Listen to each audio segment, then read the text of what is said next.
Alright, so ininyahan ko ang bawat isa sa atin na tayo ay muling tumayo at buksan ninyo ang inyong mga Biblia sa Matthew chapter 8 verses 23 to 27. Matthew chapter 8 verses 23 to 27. Babasahin ko ito sa New American Standard Bible. And the word of the Lord says, "When he got into the boat, his disciples followed him. And behold, there arose a great storm on the sea, so that the boat was being covered with the waves. But Jesus himself was asleep. And they came to him and woke him, saying, 'Save us, Lord, we are perishing.' He said to them, 'Why are you afraid, you men of little faith?' Then he got up and rebuked the winds and the sea, and it became perfectly calm.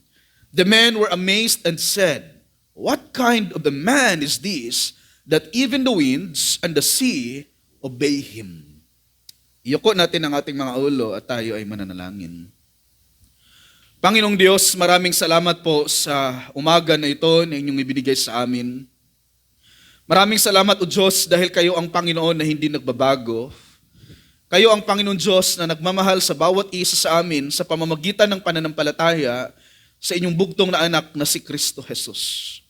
Panginoon, sa umaga na ito, ipinagdalangin ko po, O Diyos, naway ang bawat isa sa amin ay sasampalataya ng totoo sa inyo na hindi batay po, O Diyos, sa aming sariling karunungan, kundi batay, O Diyos, sa inyong salita na aming napapakinggan, aming napag-aaralan, at aming bunga, O Diyos, ng aming devotion.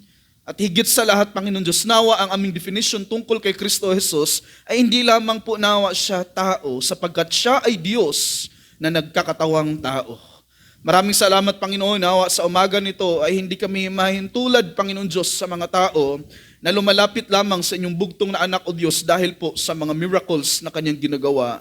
Nawa ay kami ay lalapit kay Kristo Jesus dahil naiintindihan namin, O Diyos, sa pamamagitan ng inyong biyaya na kami ay mga makasalanan at ang tanging kaparaanan lamang, O Diyos, na kami ay maliligtas sa pamamagitan ng pananampalataya kay Kristo Jesus lamang. Tulungan ninyo kami, Ama, na maunawaan namin, O Diyos, ang inyong banal na salita, na maghahatid ito sa bawat isa sa amin ng tamang pamumuhay, Panginoon. Holy Spirit, illumine us, O God, na maunawaan namin, O Diyos, ang inyong salita sa umaga na ito. Sa inyo lamang, O Diyos, lahat ng papuri sa pangalan ni Jesus, namin Diyos at tagapagligtas, lahat ay magsabi ng Amen. And Amen. You may now take your seats, mga kapatid. Now, ang titulo sa ating pag-aaralan ngayon ay Jesus Power Over Disaster. Ulitin ko po, Jesus Power Over Disaster. Now, kung babasahin natin ng maayos ang book of Matthew at pag-aaralan natin chapter by chapter o kaya verse by verse, mga kapatid, at cover to cover, ay makikita natin na si Mateo ay nagsisimulang nagsusulat tungkol sa genealogy ng ating Panginoong Hesukristo. Now, kapag sabihin natin na genealogy, ay nangangahulugan ito, mga kapatid, na lahi o kaya'y pinagmumulan ng ating Panginoong Hesukristo. Now, ang punto ni Matthew dito ay ang maipakita sa kanyang mga readers that Jesus is the Messiah, the Christ, and the Son of God. Nais ni Matthew na makita ng kanyang mga readers na si Jesus talaga ang fulfillment sa Old Testament scriptures by redeeming His people from their sin and living a life of perfection. Kaya sa Matthew chapter 1 ay makikita natin na si Jesus ay nasa tamang genealogy dahil siya ay nagmumula sa lahi ni King David. Na makikita rin natin na ito ang nagiging fulfillment, mga kapatid, sa 2 Samuel chapter 7. Si Jesus ay nasa tamang kapanganakan rin o kaya birth dahil ipinanganak siya sa isang babaeng birhen, bilang pagpapakita na siya ay banal at hindi makasalanan. Si Jesus rin ay ipinanganak sa village of Bethlehem according sa Micah chapter 5 verse 2 at na-fulfill ito sa sulat ni Matthew, mga kapatid, in the New Testament. Pagdating natin sa chapter 2 verse 11, ay makikita natin na noong nahanap na ni Jesus sa mga magi, na si Jesus nahanap ng mga magi, ay sinasamba siya at nagbibigay sila ng iba't ibang gifts para sa kanya. Sa makatuwid, ang batang na ipanganak ay Diyos dahil nagiging object siya sa worship ng mga magay. Pagdating natin sa chapter 3 ay ang pag-prepare ni John the Baptist sa daan para kay Kristo Jesus, at bago si Jesus gumagawa ng ministry, ay dumadaan muna siya sa water baptism. Bilang pagpapakita na siya ay bumaba sa mundo na ito hindi upang sirain ang kautusan ni Moses, but to fulfill it through him. Now in chapter 4 mga kapatid, bago pa siya nagsisimulang mag-ministry, ay nag-fasting ang ating Panginoong Hesukristo and lead by the Spirit of the Lord sa wilderness to be tempted by the devil. For what? Upang sa pamamagitan ng kanyang katagumpayan sa temptation ni Satanas, ay mapapakita nito na siya ay ang qualified Messiah at hindi tulad ng other biblical typology na bagsak sa testing at mga trials.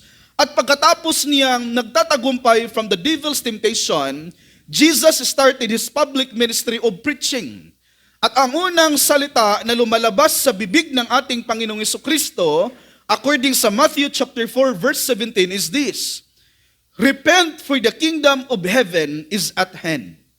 Tandaan natin na ang pinakaunang salita na sinasabi ni Jesus sa kanyang preaching ministry ay repent, sapagkat ang kaharian ng langit ay malapit na.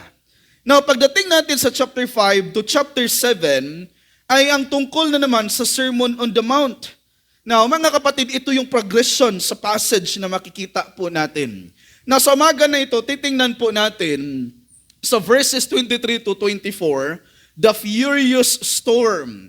This is what happened, na mayroong terrible na storm na nag-threaten sa mga disciples ng ating Panginoong Jesucristo na nais nitong lunurin yung kanilang bangka, mga kapatid. At saka sa verse 25, the fearful sailors. Ito yung desperation sa mga disciples ng ating Panginoong Jesucristo na gisingin nila ang ating Panginoong Jesus. Umiiyak sila na sila ay kanyang ililigtas. Pagdating naman sa 26 to 27, he quickly stills the waters, and ang nangyari po, na-amaze yung mga disciples ng ating Panginoong Jesucristo, at mamaya makikita natin kung papaano nila kinikilala ang ating Panginoong Jesus. So our big idea ay nagsasabi, mga kapatid, put your trust in Jesus because He is God, all-powerful and sovereign over His creation. Ulitin ko, put your trust in Jesus because He is God, all-powerful and sovereign over His creation. Now, ang narrative na ito ay isa sa mga ginagamit ng mga kulto na ipaglaban ang kanilang kamangmangan dahil para sa kanila, kung Diyos si Jesus, bakit siya natutulog? At nagpapakita sila ng mga talata, mga kapatid, na nakasuporta sa kanilang mga claim na out of context. At ginagamit nila ang mga talatang ito tulad ng Psalmo 121 verses 3 to 4. Nasabi po dito, He will not allow your foot to sleep. He who keeps you will not slumber. Behold, he who keeps Israel will neither slumber nor sleep. At kapag babasahin nila yan, mga kapatid, meron sila kaagad na kasabihan na, you see that? Nakikita ninyo? Talagang si Jesus ay hindi Diyos. Sapagkat ang tunay na Diyos daw ay hindi inaantok, hindi natutulog, o kaya hindi siya napapagod. Another naman is in Isaiah chapter 40 verse 28. At sabi dito, have you never heard? Have you never understood? The Lord is the everlasting God, the creator of all the earth. He never grows weak or weary. No one can measure the depths of His understanding. Nakikita ninyo? Talagang ang Diyos ay hindi napapagod. Yan yung i-quote nila ng mga verses, mga kapatid. Ngayon, dahil sa mga talata na ito, ay sasabihin agad ng mga kulto, nakita ninyo, ang Diyos ay hindi napapagod at ang Diyos ay hindi natutulog. Kaya ang conclusion nila ay sasabihin nila, kaya si Jesus ay hindi maaaring Diyos dahil siya ay natutulog. So kung si Jesus ay Diyos, bakit siya natutulog? No, naalala ko lang yung kakilala ko dati na isang INC, nasabi ko pa sa kanya, meron ka ba rin nakikita na tao na hindi natutulog? No? So naguluhan siya lalo. Now, if Jesus is God, the question is this, if Jesus is God, all-powerful and sovereign, then why did He sleep in the boat? No? Kung si Panginoong Jesucristo ay Diyos, makapangyarihan at sovereign, kontrolado niya lahat ng mga bagay, bakit hinahayaan niya na pagdadaanan ng kanyang mga disciples, yung bagyo, yung unos, na bigla na lang talagang dumating sa kanila habang patawid sila sa Genesaret. Right? Ang talatang pag-aaralan natin ngayon ay tinatawag na parallel passages, na ang ibig sabihin ay matatagpuan mo ang narrative na ito sa ibang aklat na naglalaman ng parehong istorya, o matatagpuan rin ito sa Mark chapter 4, verse 35 to 41 at sa Luke 8, 22 to 25. Kaya the question that says, if Jesus is God, all-powerful and sovereign, then why did He sleep in the boat? Ay napakaganda at mauunawaan natin ito batay sa context ng mga talatang pag-aaralan natin ngayon. Dahil bago pa dumating si Jesus sa bangka, mga kapatid, ay tiyak na hindi siya napapagod sa walang dahilan. Now, so I want you to start opening your Bible in chapter 4. Look at your Bible. Now, simula pa sa chapter 4, verses 1 to 11, ay makikita natin dito yung temptation ng ating Panginoong Jesucristo. Now, the Bible tells us that Jesus fasted for 40 days. Tama? 40 days and 40 nights, and became very hungry, and there the devil came to him and tempted him. Nakita ninyo yan? So dito pa lang sa chapter 4, verses 1 to 11, ay makikita na talaga natin, mga kapatid, na si Jesus ay totoong tao. Pagkatapos ng temptation kay Jesus from the evil one, ay makikita natin na si Jesus ay nagsisimula na sa kanyang ministry of preaching. Most especially in chapter 4, verse 17. And from that time, Jesus began to preach and say, repent, for the kingdom of heaven is at hand. In chapter 4, verse 18 to 22, ay ang pagtawag ni Jesus sa kanyang unang disciples. Who are they? They were Simon, also called Peter and Andrew. Pagdating sa verse 21 to 22, in chapter 4, ay makikita rin natin na si James at John ay agad na sumunod kay Kristo Jesus. Pagdating sa chapter 4, verse 24 to 25, was the time that Jesus traveled throughout the region of Galilee, teaching in the synagogues and announcing the gospel of the kingdom, and what? Pinapagaling niya ang lahat ng may mga sakit. At dahil sa ginagawa ni Jesus, the people were following Him because of His healing ministry and not His teaching ministry. Kaya pagdating sa chapter 5 to chapter 7, ay tungkol na ito sa pagtuturo ng ating Panginoong Jesucristo sa bundok, or known as the Sermon on the Mount. And not just that, mga kapatid, but also in chapter 8, verses 1 to 4 is about Jesus healing to the man with leprosy. At kasunod nun yung pagpapagaling niya sa servant ng centurion. And chapter 8, verses 14 to 17 is about Jesus healing of Peter's mother-in-law. At pagkatapos, yung deliverance sa mga taong nasasapian, mga kapatid. At hindi lamang po yan. But in verse 18 to verse 22, Jesus was talking about the cost of following Him. At dahil si Jesus ay real man, o ay real human, at sa dami ng kanyang teaching ministry, healing ministry, at preaching ministry, ay tiyak na siya ay napapagod and exhausted. Therefore, Jesus was a real man. Now, tandaan ninyo ito, mga kapatid. When Jesus was sleeping in the boat, it was the manifestation of His humanity. Huwag niyo itong kalimutan. When Jesus was sleeping in the boat, it was the manifestation of His humanity, but when He calms the storm, then obviously, that was the manifestation of His deity. So, ibig sabihin, mga kapatid, talagang ang ating Panginoong Jesucristo ay tunay na nagkakatawang tao. Hindi siya multo. Hindi siya parang anino lamang sapagkat tunay ang ating Panginoong Jesucristo. Hindi lamang iyan sapagkat kung titingnan natin ang progression sa narrative na ito, ay makikita natin na may dalawang rason kung bakit tatawid si Jesus sa other side of the lake, kasama ang kanyang mga disciples. At yan ay dahil sa pagdami ng mga tao, and He was avoiding the growing crowd. at nais niyang itest ang commitment ng mga tao sa pagsunod sa Kanya, at sa verses 28 to 34 ay ang Kanyang pagpapalaya sa dalawang demon-possessed men who were living in the empty tomb. Now, meron ako nabasa galing kay Benjamin Glad. Sabi niya, the storm of the Sea of Galilee symbolizes a demonic horde's attempts to thwart the gospel spread. Ulitin ko sabi niya, the storm of the Sea of Galilee symbolizes a demonic horde's attempt to thwart the gospel spread. However, kung mayroon mang pag-atake ng demonyo kay Jesus at sa kanyang mga disciples sa panahon na tumatawid sila sa Sea of Galilee, ito ay tiyak na akma sa pagtulog ni Jesus sa bangka dahil ang kanyang pagtulog ay nagsinsimbolo ng kanyang pagka-sovereign. And He is resting in His sovereignty. Yes. Si Jesus is completely resting in His sovereignty, though this doesn't mean He is passive or idle. Now, when we talk about Jesus resting in His sovereignty, we mean that He is in total control of all creation. Now, sa atin mga Christians, we know that Jesus is resting in His sovereignty is an invitation. At isa itong pribilehiyo to do the same.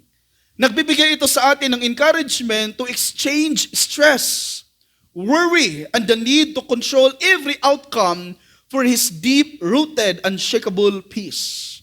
Kaya sabi pa mga kapatid ni Benjamin Glad, Jesus is fully human. And as a human, He slept soundly during an attack, demonstrating perfect trust in His Father. This is the deepest sleep anyone has ever enjoyed. But Jesus isn't just any human. He slept like King David. We could even argue that Jesus slept better than King David because he possesses perfect trust in God in contrast to David's imperfect faith.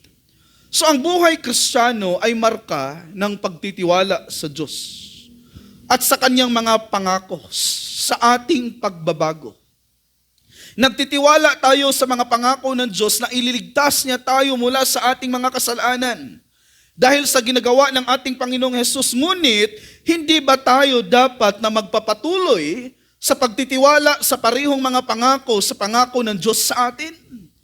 Now, dapat sa tuwing umaga ay dapat nating paalalahanan ang ating mga sarili, mga kapatid, sa katapatan ng ating Panginoon Diyos, sa mabuting balita.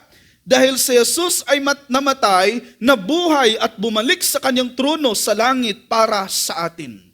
So in this morning, we are going to look at sa the furious storm sa verses 23 to 24. It says in verse 23, when He got into the boat, His disciples followed Him. So ano nangyari? Ang kanyang mga disipulo ay sumusunod sa kanyang mga kapatid nung si Kristo ay sumakay na ng bangka. Ang verse 23 ay nagbubukas ng panibagong senaryo sa storya or narrative at ito ay tungkol sa the cost of following Jesus. Now, the reason why Jesus told the people who wanted to follow Him about the reality of discipleship is because He wants them na magiging committed sila sa kanilang pagsunod sa Kanya. Now, before we move further, let me give you a background context in this passage. Look at your Bible in verse 18 and 22.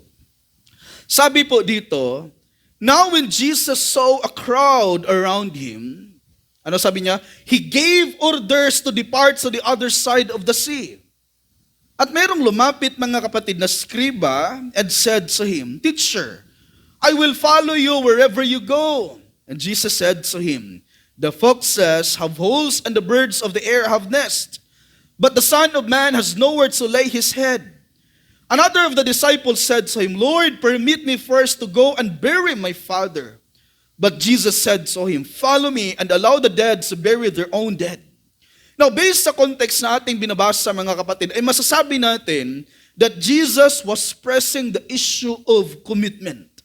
That's why the phrase that says, His disciples followed Him means that they headed the call to follow Him. Pero ito yung pinakamadali na parte.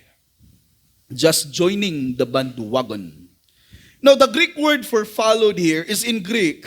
It is the aorist active indicative plural form of the root verb which means to accompany. Right? Walk the same road or follow as a disciple. In other words, batay sa verse 23 ay talagang sumusunod ang mga disciples si Jesus sa kanya sa bangka. Ngunit ang pagsunod kay Kristo ay hindi garantiya ng isang buhay na madali at walang pagsubok dahil sa katunayan nga niyan ay mas madalas pa itong humahantong sa mga mahirap na sitwasyon. Alalahanin natin mga kapatid na maraming mga tao ang nagnanais na sumunod kay Jesus pero hindi dahil sa teachings ni Jesus but because of His miracles and His healing ministry. At yan yung madalas na makikita natin sa mga tao at that time. Hindi lamang sa panahon ng ating Panginoong Jesucristo but even ngayon, maraming mga tao na gusto nila yung produkto na nakukuha nila mula sa Panginoon Diyos. Ang iba ay lumalapit sa Panginoon Diyos dahil gusto nila na pagpapalain sila ng Panginoon Diyos materially. Ang iba ay sumusunod sa Panginoon Diyos dahil nagnanais sila na bibigyan sila ng Panginoon Diyos ng magandang pangangatawan, mahabang buhay at kung ano-ano pa na mga material at physical na mga blessings mga kapatid. Pero ang ating Panginoong Jesucristo ay tumitingin po siya mga kapatid sa bawat iisa na sumusunod sa Kanya na mayroong totoong commitment sa kanilang pagsunod kay Kristo Jesus. Sa katotohanan nga niyan, ang daming sumunod kahit sino man talaga. Nais na sumunod kay Panginoong Jesucristo kahit sino at kahit kanino. Lalo na kapag mayroon silang nakukuha sa kanilang mga sinusunod. Yan yung nature ng tao. Susunod sila kahit sino man kapag mayroon silang nakukuha at yan po ay isang depravity ng tao mga kapatid na only God can choose them. Can change them. Kaya silang baguhin ng ating Panginoon Diyos kung sila ay talagang tinawag ng ating buhay na Panginoon Diyos. That's why in verse 24 says, "And behold, there arose a great storm on the sea, so that the boat was being covered with the waves, but Jesus Himself was asleep." Now, klarong-klaro dito ng salitang and ay isang conjunction. Ano yung ibig sabihin sa conjunction? Na nagkukonekta sa verse 23 and verse 24. But obviously, this is the rising of the action of the story. And that's why the word behold here is translated in the New International Version as the word suddenly. The word suddenly means happening or occurring quickly, unexpectedly, and without warning. It describes an abstract shift, change, or event that catches you off guard. So kung titingnan natin ng maayos ang konteksto dito mga kapatid, the storm came without any warning. O kaya ang bagyo dumating na hindi nagbibigay ng signs. Indeed, this storm came without warning. It was not an ordinary one. Dahil ang Greek word for storm here means earthquake. Literally, a shaking. At nagha-highlight ito mga kapatid tungkol sa seriousness of the physical danger. Now here is the truth. The Sea of Galilee is notorious for its unexpected and violent storms. And obviously this serves as a metaphor for the unpredictable trials and storms we face in our lives. And note this mga kapatid. The storms of life are unpredictable. And will come in its time soon according to God's eternal decree. Ulitin ko The storms of life are unpredictable and will come in its time soon according to God's eternal decree. Now dahil sa shaking na nangyayari ay sinasabi ni Matthew, so that the boat was being covered with the waves, ay isang description mga kapatid na ang bagyo ay malakas. Biglaan at marahas na humahampas sa dagat ng Galilea, kung saan hinahampas ng mga alon ang sumasakay nito. Ay isang banta na palubugin niyon ang bangkang sinasakyan ni Jesus at ang kanyang mga disciples. It seems like that this situation is hopeless and over. Ngunit tingnan ninyo kung ano ang ginawa ng ating Panginoong Jesucristo. Sabi dito sa verse 24, but Jesus Himself was asleep. Hindi ito sa tuwing sermon ha, natutulog.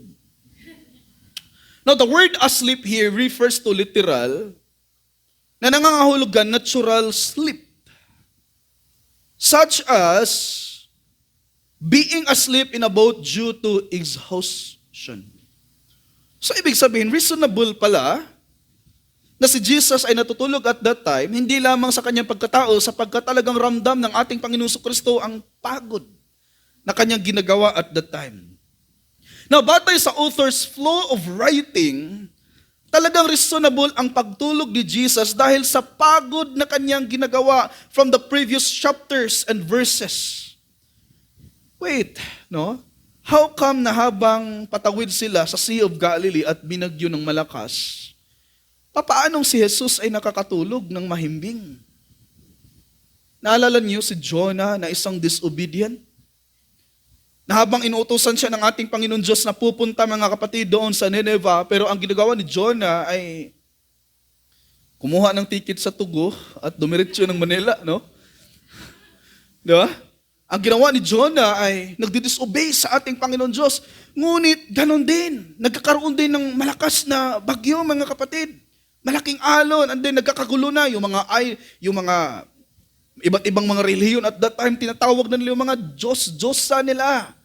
Pero walang iisa doon na nakakarinig sa pagtawag nila. Pero si Jonah ay nakakatulog ng napakahimbing bunga ng kanyang pagdi-disobey sa Panginoon Diyos. But Jesus here, nakakatulog siya at peace, not because of his disobedience, but because of his faithfulness. Now, Jesus slept because he was fully human as well as fully God. This is what we call hypostatic union, which means Christ possesses both a divine nature and a true human nature. Now, just like us, his physical body experienced fatigue, hunger, and the need for rest. Kaya ang pagtulog ni Jesus ay nagpapatunay na nararanasan niya ang tunay na mga limitasyon ng katawang tao. Ngunit ang pagtulog ni Jesus sa gitna ng bagyo ay isang patunay na siya ay may kapayapaan at totoong pagtitiwala sa sovereignty ng Panginoon. Nakikita natin dito na si Jesus ay payapang natutulog, na para bang walang bagyo. Amen? At ang lakas ng bagyo ay dahil ay hindi nakaapekto sa mahimbing na pagtulog ni Kristo dahil He was at perfect peace. Ang kanyang mahimbing na pagtulog ay nagpapakita sa kanyang totoong pananalig sa sovereignty ng Panginoon, and He Himself is God. It reminds us that God is never caught off guard by our personal or situational storms, for He is in full control. Now, when we say that God is in full control, we mean that the Supreme Creator holds absolute power, authority, and knowledge over the universe. Ang pagiging full control ng Panginoon sa lahat ng bagay ay nangangahulugan ito na walang pangyayari, walang kalagayan o walang kilos ng tao ang nagaganap ng hiwalay sa sadyang plano o pahintulot ng Diyos. At ang lahat ng bagay ay patuloy na itinutuon tungo sa kanyang ganap na layunin. Sa makatuwid, ang bagyo na dinadaanan ng mga disciples ni Jesus at that time ay hindi incidentally but divine, ordained, or decreed by God. Now, if this event, Pastor, is decreed by God or ordained by God, does it mean that God has a purpose for it? Yes. It is decreed and ordained by God from eternity past. Hindi para i-display niya yung takot ng mga tao, but to display the power of Christ when things are out of our own control. Kaya nga sa mga previous verses we studied, Jesus was preparing His disciples for what it means to follow Him. Tandaan natin mga kapatid, ito, following Jesus doesn't mean that our journey will be storm-free. But we can take comfort in knowing that Jesus is always with us. Amen? Let me ask you this question. Sino ba sa inyo dito ang nakaalala noong bago ka pang believer? Sino dito ang nakakaalala? Nung bago kang Kristiyano, no? Nung bago tayong Kristiyano, ako ay masaya. Iwan ko sa iba dito. Dati nung bago pa daw sa Kristiyano, malungkot, hanggang ngayon malungkot. No? Pero nung bago kang Kristiyano ay talagang masaya ka. Tama po ba? Laging pumapatak sa isip mo, imagine ka isa kang makasalanan na pinapatawad ng Panginoon Diyos, kahit ang liliit nga lang ng karunungan natin tungkol sa mabuting balita, pero ang yayabang na natin, no? Ang taas na ng tingin natin sa ating mga sarili at that time kasi nagiging anak tayo ng Panginoon Diyos. Kaya nga doon nag-start na yun doon. Pag may marami, natuto ka na ng mga doktrina, doon na talaga, no? Lumalabas na minsan yung kayabangan, no?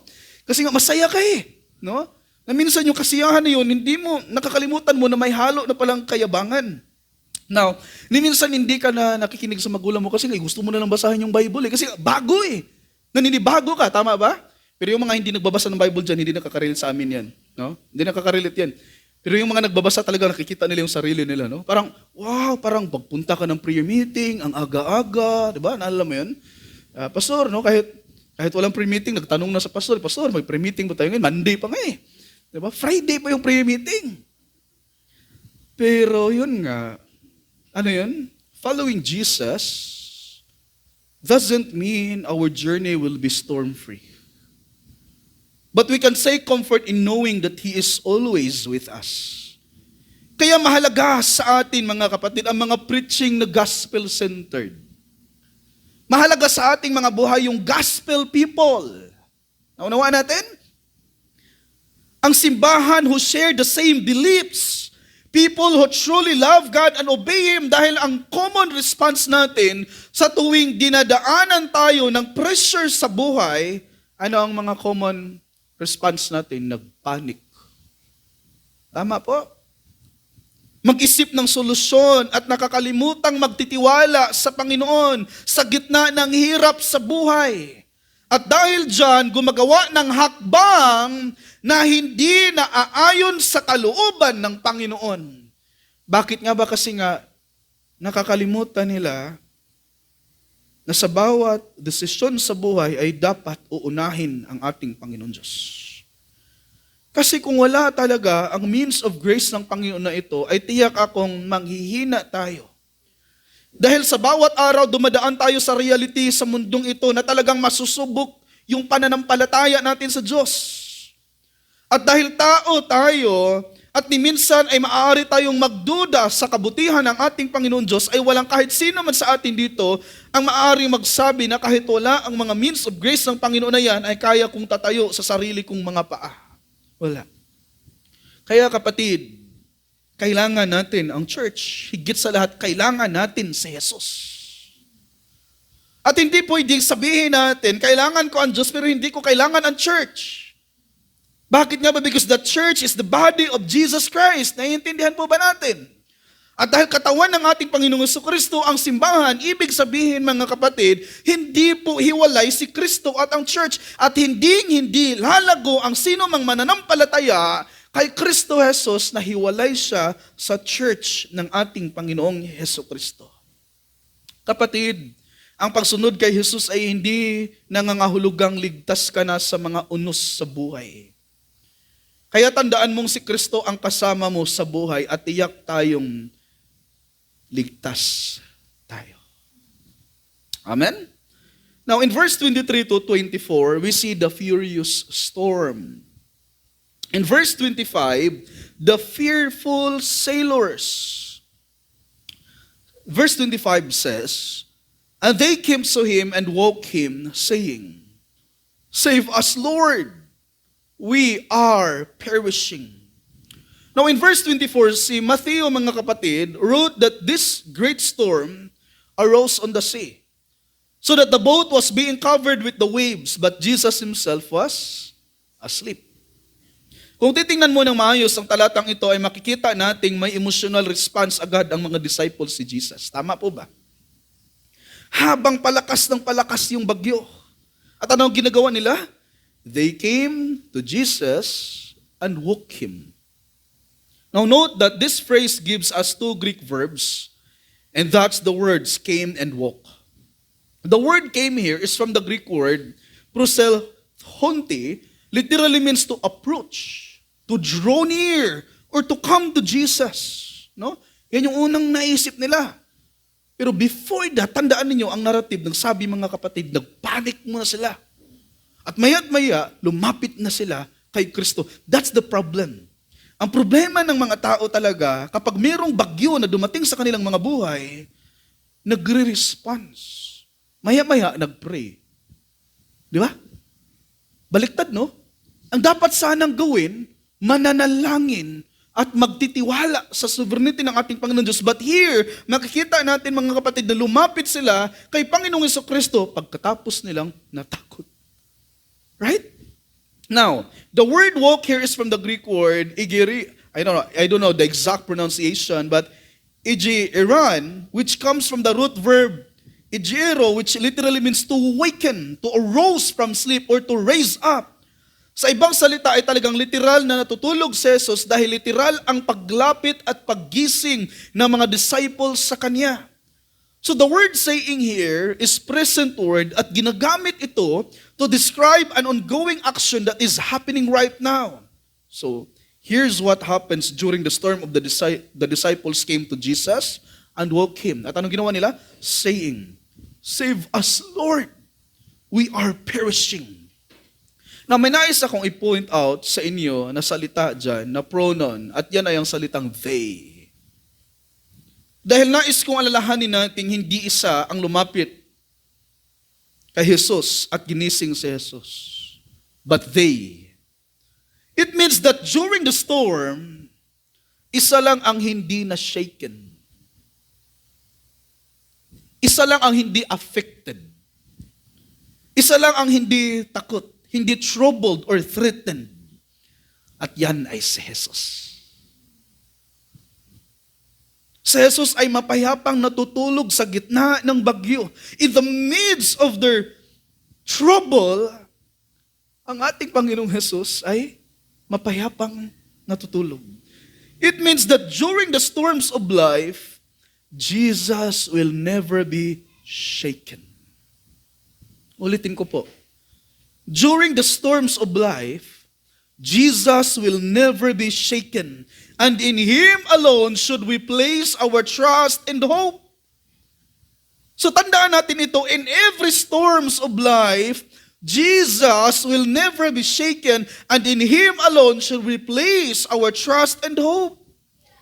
Now, the Lord save us, sabi pa dito, save us, Lord, means a desperate cry from the disciples as they face a life-threatening storm.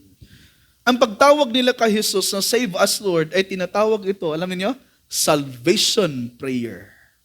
Bakit? Dahil ito ay ang kanilang moment of surrender. Note that the first disciples of Jesus were fishermen. Tandaan niyo? Ibig sabihin, sanay na talaga sila sa dagat. And they knew that the storm in the sea ay wala silang control. Alam nila yan. Kaya they were praying the salvation prayer. Bakit? Dahil hindi nila kontrolado ang bagyo sa dagat, ngunit ang maganda dito ay hindi nila nakakalimutan kung kanino sila lalapit, at yan ay kay Kristo Jesus. In other words, when circumstances in life are out of our control, note that, keep in mind that our only hope is Jesus. When circumstances in life are out of our control, keep in mind that our only hope is Jesus. Tama na kay Kristo sila tumatawag, pero tingnan niyo kung ano ang kasunod sa Lord save us. May explanation pa. Anong sabi nila? We are perishing. The phrase we are perishing is a statement of helplessness. Talaga ba? Talaga bang pababayaan sila ni Jesus? I believe no. The storms of life was there for them to be tested. Now, the original Greek, the phrase translates to, we are being lost or we are perishing. It means that the disciples were crying desperately. Basically means that they were in panic mode, believing that they will drown with Jesus. Here is the point.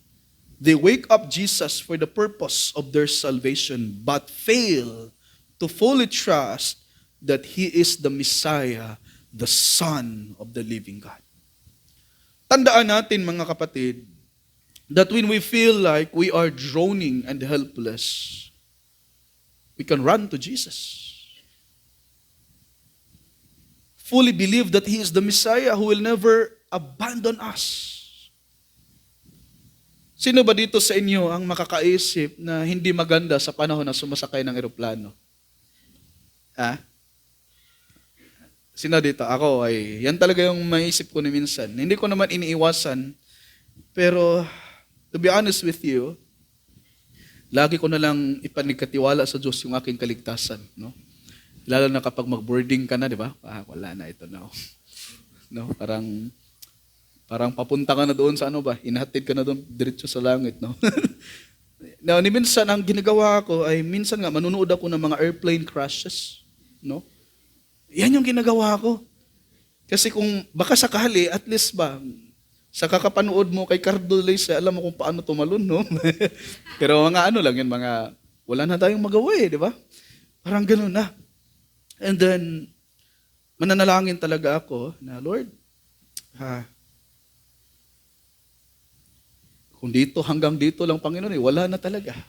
Kahit gaano man kalaki ng eroplano, tulad ng sinasakyan namin papunta ng Manila at saka pabalik dito, ay talagang, ang laki talaga ng eroplano na yun. Sobrang laki, parang aisle. Ang ganda ng eroplano na yun, bago sa Cebu Pacific. Mag-pray talaga ako, no?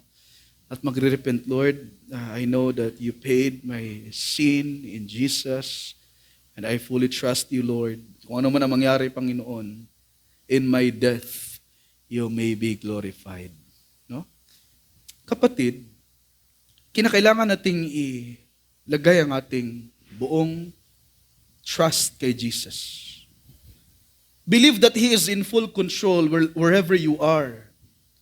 Dahil walang lugar na hindi hawak o saklaw sa kapangyarihan ng ating Panginoon. Kaya, ang pagtitiwala sa Diyos ay hindi nangangahulugan na mawawala na ang mga bagyo sa buhay. Ngunit nangangahulugan ito na kapag pakiramdam na natin ang kabigatan sa buhay, ay dapat nating ililipat ang ating mga focus mula sa mga alon patungo sa nakaunat na kamay ng ating Panginoong Jesucristo. Jesus is powerful.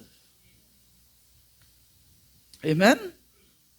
So now, look at in verse 23 to 24. Nakikita natin the furious storm. And in verse 25, the furious sailors. And finally, the faithful Savior. Sabi sa 26, He said to them, Why are you afraid, you men of little faith? Then He got up and rebuked the winds and the sea, and it became perfectly calm. Napapansin ninyo, ano ang unang nirebuke ni Jesus? Ang storm o ang kanyang mga disciples? Disciples, right? Ano sabi niya? Why are you afraid? You men of little faith.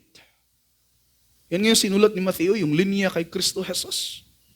Jesus said to them, Why are you afraid, you men of little faith? Kung sa Tagalog pa, bakit kayo natatakot? Napakaliit ng iyong pananampalataya. Bakit sinabi ni Jesus, Why are you afraid, you men of little faith? Si Jesus ba ay hindi natutuwa na tinawag siya ng kanyang mga disciples for help? Napapansin ninyo na sinabi nila sa verse 25 na, Lord, save us. Pero dinugtungan pa talaga ng we are going to drown. The word we here represents that all of them were terrified. Sa katotohanan yan, pwede naman sana nilang sabihin, Lord, save us. For you are the only one who can save us. Naalala niyo yung faith ng centurion? Naalala niyo yung faith ng leper man? Pero they said, Lord, save us, for we are going to drown. Kaya sabi ni Jesus, Why are you afraid, you men of little faith? Ang problema dito, natatakot sila sa kanilang pinagdadaanan at nakakalimutan nila kung sino ang kasama nila sa bangka. Napapansin ninyo na mas una pang nirebuke sila ni Jesus, ang disciples, for having so little faith than the storm. Ang rason kung bakit sinabihan ni Jesus ang kanyang mga disciples na maliit ang kanilang mga pananampalataya ay dahil natataranta sila noong may malakas na bagyo. In other words, nais ni Jesus na sila ay magtitiwala sa Kanya. The question here right now, niligtas ba ni Jesus ang kanyang mga takot na disciples sa bagyo? Yes. Bakit? Dahil ang kaligtasan ay hindi sa pamamagitan ng description natin sa pananampalataya. Maliit man o malaki ang iyong pananampalataya kay Jesus. As long as na ang iyong pananampalataya kay Kristo ay genuine, ay natitiyak kung ito ay gagamitin ng Panginoon Diyos to fulfill His plan sa buhay natin. Why? Because we are saved not because of the intensity of our faith, but because Jesus is the object of our faith. Yan yung dapat nating tatandaan.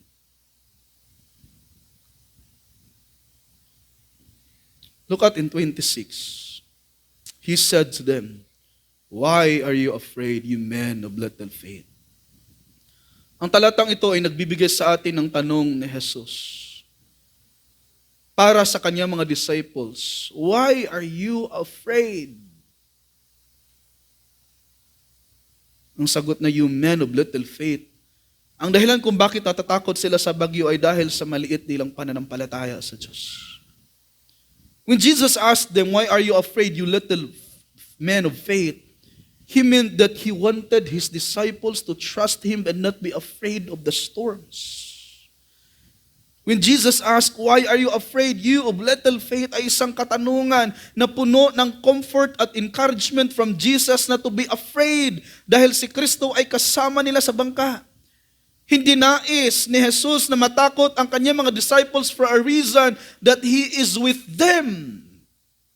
He wants them to rest in Him as He rests during the storm. Ang dahilan kung bakit sila sinasabihan ni Jesus na "you men of little faith" ay dahil hinahayaan nilang manaig ang takot at ang kanilang mga kalagayan kaysa sa kanilang pagtitiwala sa Diyos at nakalimutan nilang kasama nila sa bangka ang anak ng Diyos. Now, instead of blaming their small faith in God, but Jesus did not blame them. Because He got up and rebuked the winds and the sea, and it became perfectly calm. Now, the words perfectly calm ay isang description ni Matthew pagkatapos pinatigil ni Jesus ang bagyo. The words rebuke here basically means commanded the wind and the sea to stop. No? Naalala ko lang yung isang pastor na dahil daw sa Christ-likeness, pinatigil niya yung udit. No? Pero mas lalong lumalakas. Naranasan niyo na yan? May mga taong ganun. No? Akala nila sila yung may kapangyarihan over the storm. Di ba? Now, the root word carries a strong sense of authoritative command. It means to admonish with empathic authority, similar to how Jesus would silence demons. Therefore, Jesus is powerful over disasters. Maraming mga tao ngayon agnanais na sumunod kay Jesus. Tama po ba? Pero ayaw nila ng bagyo sa pagsunod kay Jesus. Dahil ang mga taong ito ay nagnanais ng madali ang pagsunod kay Jesus. But again, Jesus said in Matthew 8, verse 20 and verse 22, "The foxes have holes and the birds of the air have nests, but the Son of Man have nowhere to lay His head. Follow me and allow the dead to bury their own dead."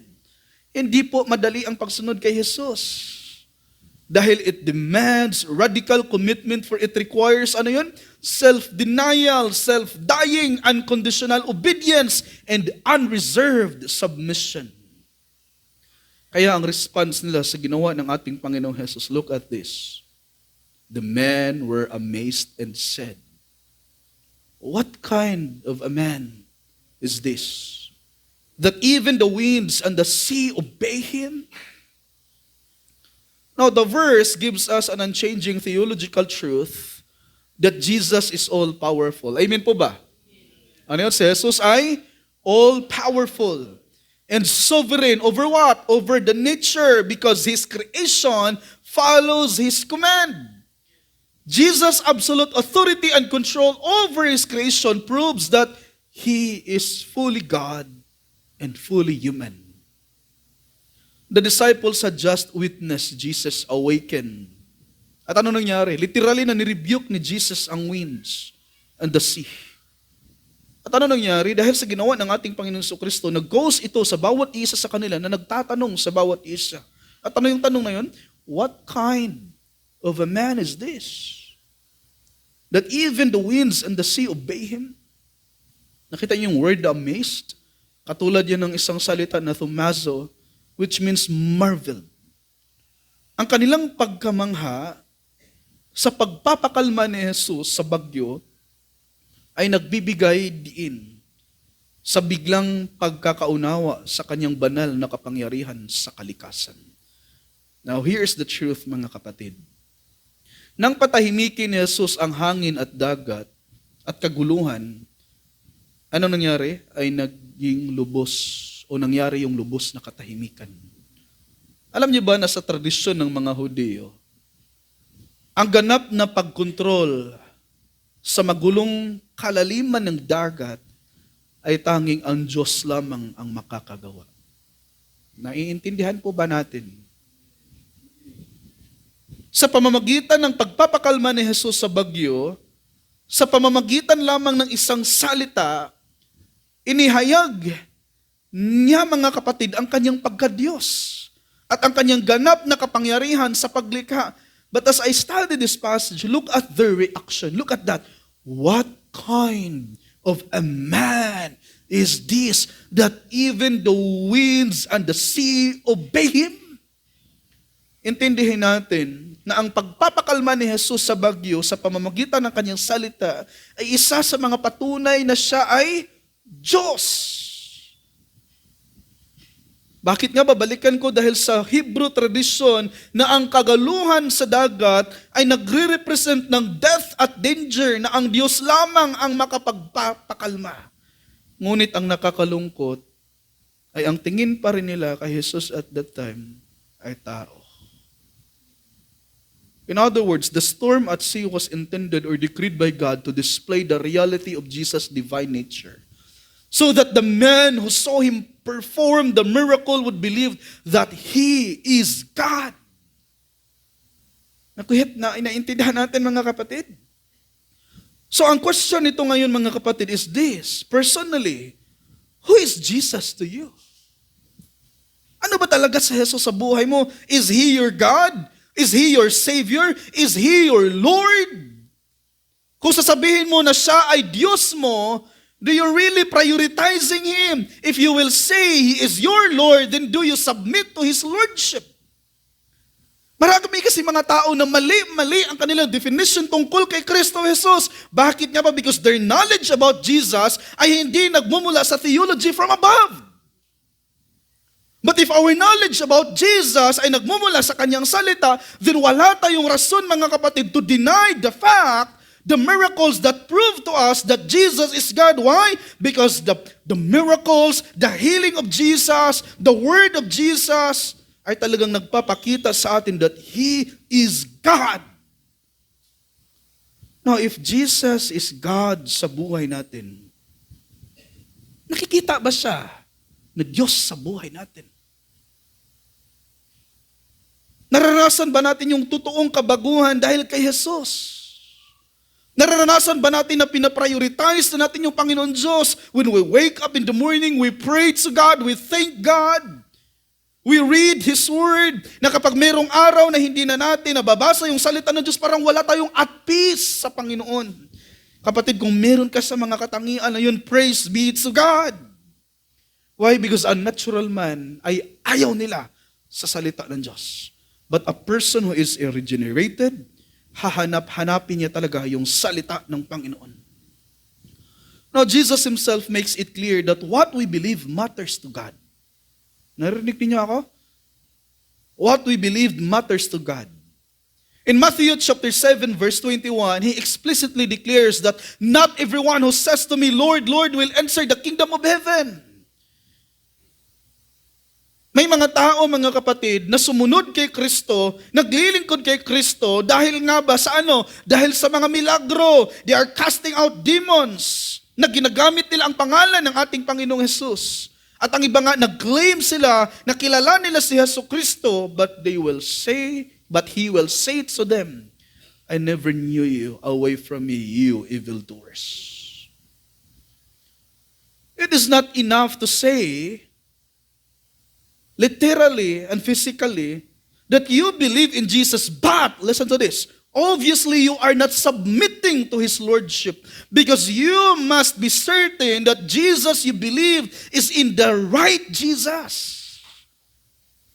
Now, we know that in a world of spiritual counterfeits, your eternal destiny depends on knowing the Christ of God who is revealed in the New Testament. Let me ask you this question again. Ang Jesus ba na kinikilala mo ay jealous God? Siya ba ay holy God, yet a loving God? Siya ba ang tagapagligtas mo?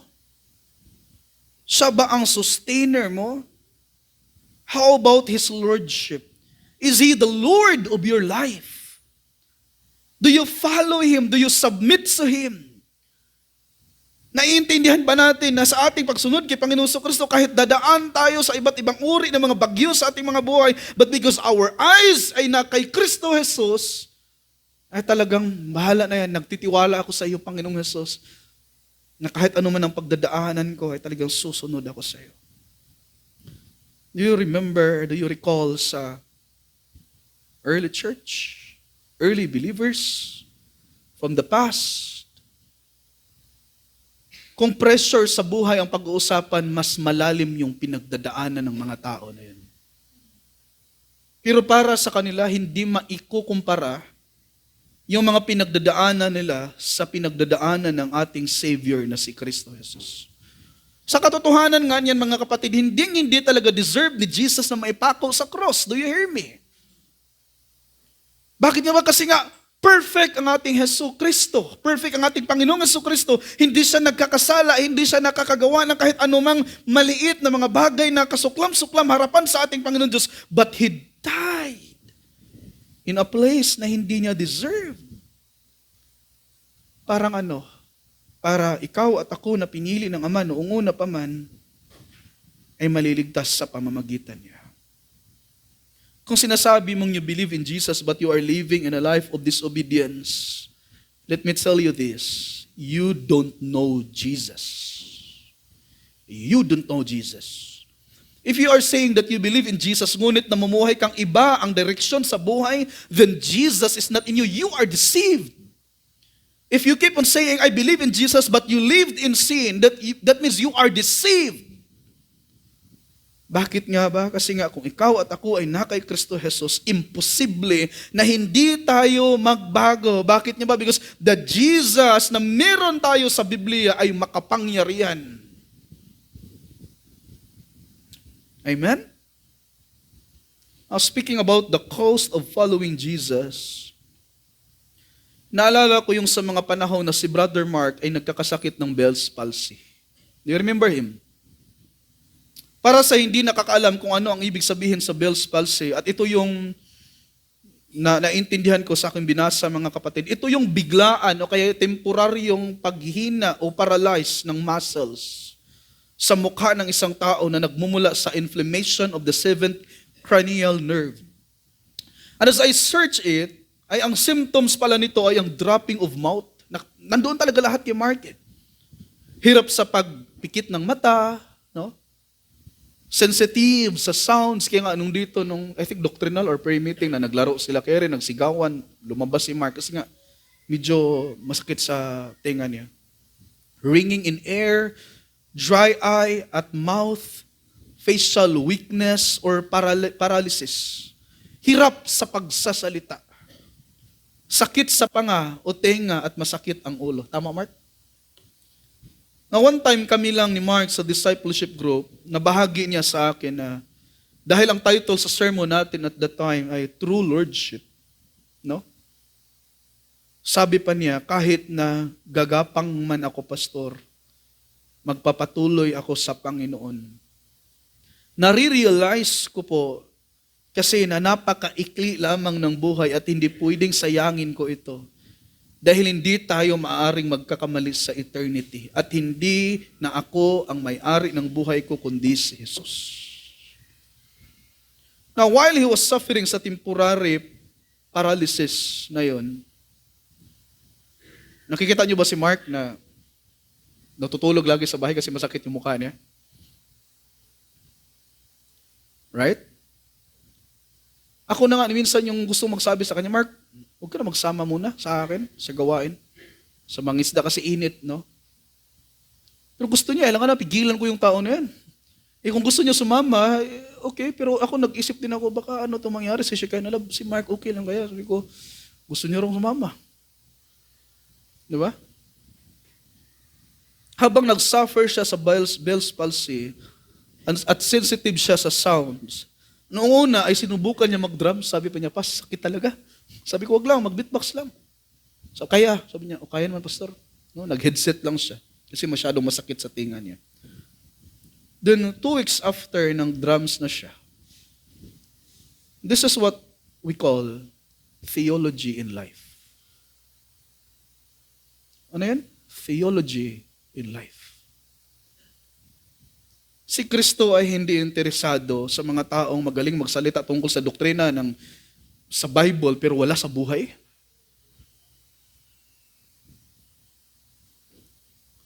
The purpose of God for showing us His wonderful, perfect example is to follow Him. Intindihan po ba natin, mga kapatid? Most of us ay ang daming rason kahit walang sakit ay nagkakaroon ng sakit.